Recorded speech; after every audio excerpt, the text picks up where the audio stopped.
पूरे देश में लव जिहाद और धर्मांतरण चल रहा है।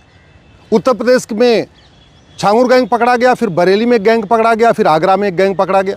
इसके पहले झारखंड में एक गैंग पकड़ा गया था और छत्तीसगढ़ में गैंग पकड़ा गया था। फिर एक बंगाल में धर्मांतरण की घटना बहुत बड़े पैमाने पर सामने आई थी और अब महाराष्ट्र के नासिक में और अमरावती में घटना आई है। नासिक में भारत की सबसे बड़ी आईटी कंपनी में जो वहाँ इंजीनियर थे, जो वहाँ पे प्रोफेशनल्स थे, जो वहाँ पे एचआर की मैनेजर थी, वो मिलके लव जिहाद और धर्मांतरण कर रहे थे। अमरावती में एक घटना आई है जहाँ एक लड़के के मोबाइल में 180 बेटियों की फ़ोटो मिली है, 350 वीडियो मिले हैं। लव जिहाद धर्मांतरण बड़े प्लान्ड वे में हो रहा है। लव जिहाद धर्मांतरण के लिए विदेशी फंडिंग आ रही है। लव जिहाद धर्मांतरण के लिए भारत के अंदर से भी फंडिंग आ रही है। इसलिए मैंने माननीय सुप्रीम कोर्ट में एक याचिका दाखिल किया है और ये मांग किया है कि लव जिहाद और धर्मांतरण को राष्ट्र की सुरक्षा के लिए खतरा घोषित किया जाए। लव जिहाद और धर्मांतरण को एक अनलॉफुल एक्टिविटी डिक्लेयर किया जाए। लव जिहाद धर्मांतरण को ऑर्गेनाइज क्राइम डिक्लेयर किया जाए। लव जिहाद और धर्मांतरण को एक्ट ऑफ टेररिज्म डिक्लेयर किया जाए। लव जिहाद धर्मांतरण को वेजिंग वॉर डिक्लेयर किया जाए और लव जिहाद और धर्मांतरण को भारत की संप्रभुता, भारत की स्वतंत्रता, भारत की पंथ निरपेक्षता, भारत की एकता अखंडता के लिए खतरा घोषित किया जाए। भारत में ऐसे बहुत सारे कानून हैं, लेकिन उन कानूनों में ऐसी कमियां हैं, वो चूँकि उसमें क्रिस्टल क्लियर डिफिनीशन नहीं दी हुई है, इसलिए पुलिस चाह के भी उन कानूनों का उपयोग नहीं कर पा रही है। उदाहरण के लिए हमारे पास जो राष्ट्र की सुरक्षा के लिए खतरा है, उससे निपटने के लिए नेशनल सिक्योरिटी एक्ट है, लेकिन इस नेशनल सिक्योरिटी एक्ट में कहीं लिखा ही नहीं है कि लव जिहाद धर्मांतरण हमारी राष्ट्र की सुरक्षा के लिए खतरा है। इसलिए पूरे देश में किसी भी राज्य की पुलिस लव जिहाद धर्मांतरण कराने वालों के खिलाफ नेशनल सिक्योरिटी एक्ट का उपयोग नहीं करती। लव जिहाद धर्मांतरण अनलॉफुल एक्टिविटी है और अनलॉफुल एक्टिविटी से निपटने के लिए हमारे पास एक कानून है जिसको यूएपीए कहते हैं, लेकिन पूरे देश में कहीं किसी भी राज्य की पुलिस लव जिहाद और धर्मांतरण के मामले में यूएपीए का उपयोग नहीं कर रही है, क्योंकि इस कानून में कहीं लिखा ही नहीं है कि लव जिहाद धर्मांतरण एक अनलॉफुल एक्टिविटी है। लव जिहाद धर्मांतरण बड़े प्लान्ड वे में किया जाता है, वेल ऑर्गेनाइज्ड होता है और ऑर्गेनाइज क्राइम से निपटने के लिए बीएनएस में सेक्शन 111 है, लेकिन इस सेक्शन 111 में चोरी डकैती तो ऑर्गेनाइज क्राइम है, लेकिन लव जिहाद और धर्मांतरण को ऑर्गेनाइज क्राइम डिक्लेयर नहीं किया गया है। इसलिए पुलिस चाह के भी सेक्शन 111 का उपयोग नहीं कर पा रही है। लव जिहाद और धर्मांतरण अपने आप में एक्ट ऑफ टेररिज्म है।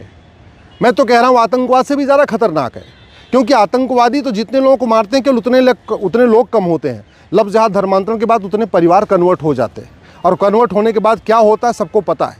अल्टीमेटली चाहे वो कसाब हो या याकूब मेनन हो या अफजल गुरु हो या बुरहान वानी हो या भारत में जितने भी आतंकवादी पकड़े जाते हैं, ये सब के सब एक्स हिंदू हैं। सबके माता पिता, सबके पूर्वज, कोई 50 साल पहले, कोई 100 साल पहले, कोई 150 साल पहले, सब के सब हिंदू हुआ करते थे। और नासिक में भी एक ऐसा लड़का पकड़ा गया जो खुद हिंदू था, अब वो एक्स हिंदू हो चुका है। तो एक्स हिंदू हमारे लिए ज़्यादा बड़ा खतरा पैदा करते हैं, हमारी संप्रभुता के लिए, हमारी एकता अखंडता के लिए, हमारी आपसी भाईचारा के लिए। इसलिए मैंने मांग किया है कि लव जिहाद और धर्मांतरण को सेक्शन 113 के अंतर्गत एक्ट ऑफ टेररिज्म डिक्लेयर किया जाए।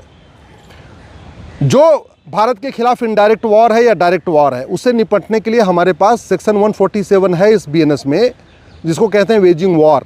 लेकिन इस सेक्शन 147 में कहीं लिखा ही नहीं है कि लव जिहाद धर्मांतरण अपने आप में वेजिंग वॉर है, इनडायरेक्ट वॉर है, इसलिए सेक्शन 147 का भी उपयोग नहीं किया जा रहा है।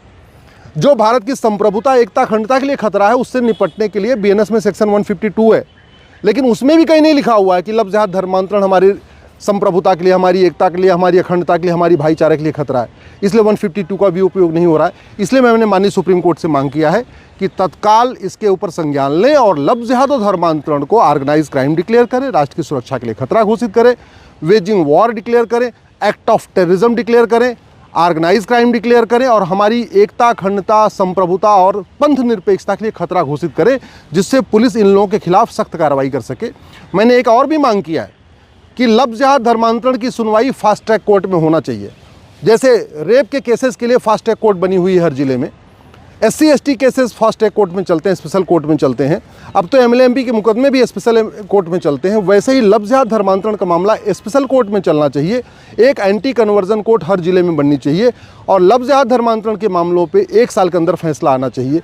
और हमने अंतिम एक और भी मांग किया है कि जैसे अमेरिका में सबको कंजेक्टिव सेंटेंस होता है, वैसे भारत में भी कंजेक्टिव सेंटेंस दिया जाए लव जिहाद धर्मांतरण के मामले में। अमेरिका में मान लीजिए किसी को 5 धारा में 5-5 साल सज़ा हुई तो उसको 25 साल की सज़ा होती है, क्योंकि एक सज़ा पूरी होती है एक धारा की, फिर दूसरे धारा की सज़ा शुरू होती है, फिर तीसरे धारा की सज़ा शुरू होती है, फिर चौथे धारा की सज़ा शुरू होती है। इसको कहते हैं कंजेक्टिव सेंटेंस। भारत में मान लीजिए 5 धारा में 5-5 साल सज़ा हुई तो टोटल 5 साल सज़ा चलती है, क्योंकि पांचों धाराओं की सज़ा एक साथ शुरू होती है, एक साथ खत्म हो जाती है। तो मैंने ये मांग किया है कि लफ्ज़ धर्मांतरण के मामले में कंसेक्टिव सेंटेंस देने का ऑर्डर कर दिया जाए सारे कोर्ट्स को, जिससे कि इनको ज़्यादा से ज़्यादा सज़ा मिले। जब खौफ सज़ा जल्दी होगी, साल भर के अंदर होगी, कठोर सज़ा होगी, 20 साल 25 साल 30 साल 40 साल की सज़ा होगी, प्रॉपर्टी जब्त होगी, इनकी सिटीजनशिप खत्म होगी, तब जाके लफ्ज़ धर्मांतरण रुकेगा। और नहीं तो बड़े प्लान्ड वे में भारत की डेमोग्राफी बदलने के लिए लफ्ज़ धर्मांतरण कराया जा रहा है।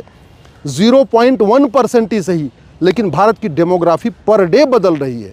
थोड़ा सा ही बदल रही है, लेकिन पर डे बदल रही है। भारत में 9 राज्यों की डेमोग्राफी पूरी तरीके से बदल चुकी है। 800 जिलों में से 200 जिलों की डेमोग्राफी पूरी तरीके बदल चुकी है। 6000 तहसीलों में से 1500 तहसीलों की डेमोग्राफी बदल चुकी है। भारत के बॉर्डर पे जो 300 तहसीलें हैं, उसकी 300 की 300 तहसीलों की डेमोग्राफी बदल चुकी है। और इसका रूट काज है लफ्ज़ धर्मांतरण, घुसपैठ और जनसंख्या विस्फोट। तो लफ्ज़ धर्मांतरण को रोकने के लिए तत्काल कानून बनाने की भी ज़रूरत है। हमारे पास जो ये BNS है, इसमें ऑफेंस रिलेटिंग टू रिलीजन तो है, लेकिन ऑफेंस रिलेटिंग टू कन्वर्जन नहीं।